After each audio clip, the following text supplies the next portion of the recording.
ओए ओए, कौन है तू? अंदर कहाँ घुसे चला रहा है? चल निकल यहाँ से। पापा जी ये यहाँ क्या कर रहे हैं? अरे बेटा, मैं अपने बेटे से मिलने आया हूँ। अबे तेरा कौन सा बेटा इस घर में रहता है? मेरा बेटा धीरज दीक्षित है। आज कहाँ से आ गया? धीरज सर का पापा है क्या? हाँ और क्या, चल हट पीछे हो। ओए बेवकूफ समझा है क्या? कोई भी कबाड़ी उठ के बोलेगा कि वो धीरज सर का पापा है तो क्या मैं घर में घुसे दूंगा? अबे हुलिया देखा है अपना, उनके घर के नौकर भी तेरे से अच्छे कपड़े पहनते होंगे। अरे हो, तुम इससे ज्यादा बदतमीजी ना कर। अगर धीरज को पता चल गया ना तो बेटा तेरी नौकरी चली जाएगी। मेरी बातें ध्यान से सुन ले, बिना अंदर के परमिशन दिए मैं किसी को जाने नहीं दूंगा। पहले मैं फोन करके बात करता हूँ, अगर तुमका जानकार हुआ ना तो ही जाएगा, वरना यहाँ से ना गोली होलियो। हाँ हाँ पूछ ले और उनको बोल दे धीरज का पापा है। अरे तेरी शकल ही बता रही है, तू कभी नहीं हो सकता इतने बड़े आदमी का बाप। मैडम जी वो बाहर एक अंकल आए हुए हैं, वो कह रहे हैं कि वो धीरज सर के पापा हैं, उन्हें अंदर आने दूं क्या? अरे तू पागल है क्या? कोई भी ऐरा गैरा घर के बाहर आ जाएगा तो तुझे अंदर आने देगा क्या? मैडम जी वो तो जिद कर रहे हैं, वो जबरदस्ती कर रहे हैं, लड़ रहे हैं मेरे से। बूढ़ा आदमी है, एक बार आप आ जाओ प्लीज, बुढ़े को तो मैं बता दूं ढंग से। हैं? ऐसे आलतू फालतू लोगों से ना मिलने के लिए मैं नहीं आऊंगी। उसे भगा यहाँ से जल्दी। अगर मैडम जी ये नहीं गया तो? नहीं गया से क्या मतलब है तेरा? हमने तेरे को रखा क्यों है? तेरी ड्यूटी है हमें प्रोटेक्ट करना। अब कोई भी फालतू इंसान आएगा तो तुझे अंदर आने देगा? भेज उसे जल्दी यहाँ से अब। ठीक है मैडम जी, मैं अपने हिसाब से देख लेता हूँ। और सुन ले, अगर वो नहीं गया ना तो तेरी नौकरी खा जाऊंगी मैं। अब तू देख अपने हिसाब से कैसे भगाना है उसे। ठीक है। हाँ बुड्ढे, मुझे पता चल चुका है कि तू फ्रॉड है। अब चुपचाप से यहाँ से निकल ले, क्योंकि मेम साहब ने मुझे बता दिया है कि धीरज सर के पापा तो यहाँ पे आ ही नहीं रहे। निकल ले वरना अच्छा नहीं हुआ तेरे लिए। चल। अच्छा तो बहू ऐसा बोल रही है, तू पीछे हट, मैं उससे बात करता हूँ। अबे ओए एक बार कह देना अंदर मत घुस, समझ में नहीं आ रहा? तेरे ऐसे भिखारी को ना यहाँ पे एंट्री नहीं मिलती। निकल ले वरना हाथ पैर तोड़ दूंगा। चल। अरे हो, तुझे बड़े बुजुर्ग से बात करने की तमीज नहीं है। अगर मैं जवान होता ना बेटा अभी तुझे मजा चखा देता। मैं जाता है तू तेरे, निकल पागल कहीं का। तुझे तो मैं नहीं छोड़ूंगा।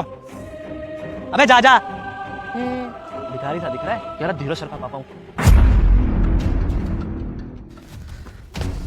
गया ये? हाँ चला गया, पागल था मैडम जी। अगर आप थोड़ा पहले आ जाते ना तो यही मारता उस पागल को। अरे अगर मैं आ जाती तो उसे पता नहीं चल जाता कि मैं उसे घर पे नहीं रखना चाहती।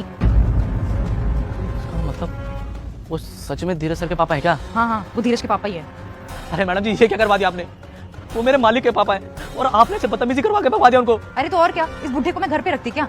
मैंने सोचा मैं बदनाम हूँ, इससे अच्छा मैंने तुझे ही फंसा दिया। लेकिन मैडम जी अगर साहब को पता चल गया तो मुझे नौकरी से निकाल देंगे। नहीं बेवकूफ जो उनको हुलिया देख के उन्हें गरीब समझ रहा था। मैडम जी तुमको बुला लेते हैं। अरे धीरज को पता कैसे चलेगा? ना तुम उसे बताओगे और ना मैं। गया तो गया, ठीक है, तू टेंशन मत ले, तू अपना काम कर। मैडम जी मैं फंस जाऊँ। अरे तू काम कर अपना। मैडम जी क्या कर दिया मैंने? आज तो मेरी नौकरी गई।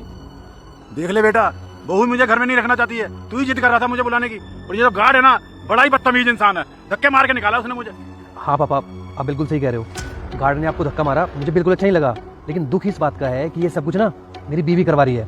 मुझे लगता था वो बहुत अच्छी है, क्योंकि मेरे सामने वो अच्छा होने का ढोंग करती थी, लेकिन इसलिए उसकी आज मेरे सामने आई है। बेटा अब तो तूने देख लिया ना, मैं गाँव में क्यों रहना चाहता हूँ।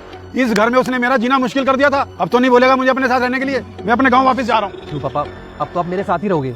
उसको घर से बाहर निकालूंगा अब मैं। आपको ये बात ना मुझे पहले बतानी चाहिए थी, क्योंकि आप मेरे पापा हो। उससे ज्यादा महत्व आप रखते हो मेरे लिए। लेकिन कोई बात नहीं, देर से ही सही, लेकिन मुझे सच का पता चल चुका है। आप चलिए मेरे साथ। साहब मुझे माफ कर दो साहब, लेकिन इसमें मेरी कोई गलती नहीं है। मेम साहब ने मुझे बताया नहीं था, ये सब मेम साहब ने करवाया है। गलती है तेरी। तूने देखा कि इन्होंने साधारण कपड़े पहने हुए हैं, लेकिन तूने ये नहीं देखा कि ये बुजुर्ग हैं। तूने इनके साथ बदतमीजी की। मेरे पापा की जगह कोई और भी होता ना तो तेरा हक नहीं बनता किसी के साथ बदतमीजी करने का। नहीं करूँगा साहब, आगे से कभी किसी के साथ बदतमीजी करो, गरीब आदमी साहब माफ कर दो। तू ऐसी गलती फिर से करेगा, क्योंकि तुझे बड़ों से बात करने की तमीज नहीं है। जब इन्होंने बोला कि ये धीरज के पापा हैं तो तू मुझसे कॉल करके पूछ भी सकता था ना, लेकिन तूने ऐसा नहीं किया। इनके साथ बदतमीजी करनी स्टार्ट कर दी। देख, इस गलती की ना कोई माफी नहीं है। तू निकल ले यहाँ से। एक बार गलती माफ कर दो। चला जा, कहीं ऐसा ना हो कि मेरा तेरे पे हाथ उठ जाए। तूने मेरे पापा के साथ बदतमीजी की है। निकल ले।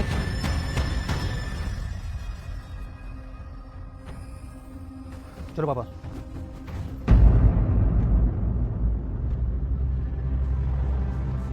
अरे आप आ गए? पापा जी नमस्ते, आप कब आए? पापा जी तो तभी आ गए थे जब तुम इनको देख के छुप रही थी। क्या मतलब धीरज, मैं कुछ समझी नहीं। पापा को मैंने भेजा था ये देखने के लिए कि तुम पापा के साथ कैसे बर्ताव करती हो, क्योंकि पापा ने मुझे सब बता दिया था। धीरज तुम्हें शायद कुछ गलत। शर्म आनी चाहिए तुम्हें। तुम्हें पता है ना कि मैं पापा से कितना प्यार करता हूँ। मेरे लिए सब कुछ मेरे पापा ही हैं। मेरे सामने अच्छा बन के दिखा रही हो, ये बोल रही हो कि पापा जी को घर पे लेके आओ, लेकिन ये नहीं बताया कि पापा जी तुम्हारी वजह से ही घर से गए हैं। यार सॉरी यार, गलती होगी मुझसे। बस और बर्दाश्त नहीं कर सकता मैं। अरे पता नहीं कितना दुख दिया तुमने मेरे पापा को। जिसकी वजह से मेरे पापा को तकलीफ हुई है ना, मैं उसको नहीं छोड़ूंगा। तुम्हारी वजह से इस उम्र में मेरे पापा को काम करना पड़ रहा है। तुम ये घर छोड़ के जाओ। धीरज मैं तुम्हारी वाइफ हूँ, तुम मुझे घर से कैसे निकाल सकते हो? तुम मेरा भी तो सोचो, मैं कहाँ रहूंगी आखिर? जब तुमने मेरे पापा के बारे में नहीं सोचा तो मैं तुम्हारे बारे में क्यों सोचूं? निकल जाओ इस घर से। जो लड़की मेरे पापा की इज्जत नहीं कर सकती ना, मेरे दिल में उसके लिए कोई जगह नहीं है। तुम जा सकती हो। धीरज आई एम सॉरी। पापा जी आई एम रियली सॉरी। आप तो इसे समझाइए, मैं आज के बाद ऐसी गलती कभी भी नहीं करूंगी। इनके अलावा कौन है मेरा आखिर? Please I am sorry. चल बेटा माफ कर दे इसे। मैं तुझे कोई भी बात इसलिए नहीं बताना चाहता था कि मेरी वजह से तुम्हारा घर ना टूट जाए, और इसे समझा दे आगे से मेरे साथ दोबारा ऐसा ना करे। जी पापा जी, मैं आगे से कभी भी ऐसा कुछ भी नहीं करूंगी। मैं आपका पूरा ध्यान रखूंगी। आप बस प्लीज इन्हें बोलिए मुझे घर से ना निकाले।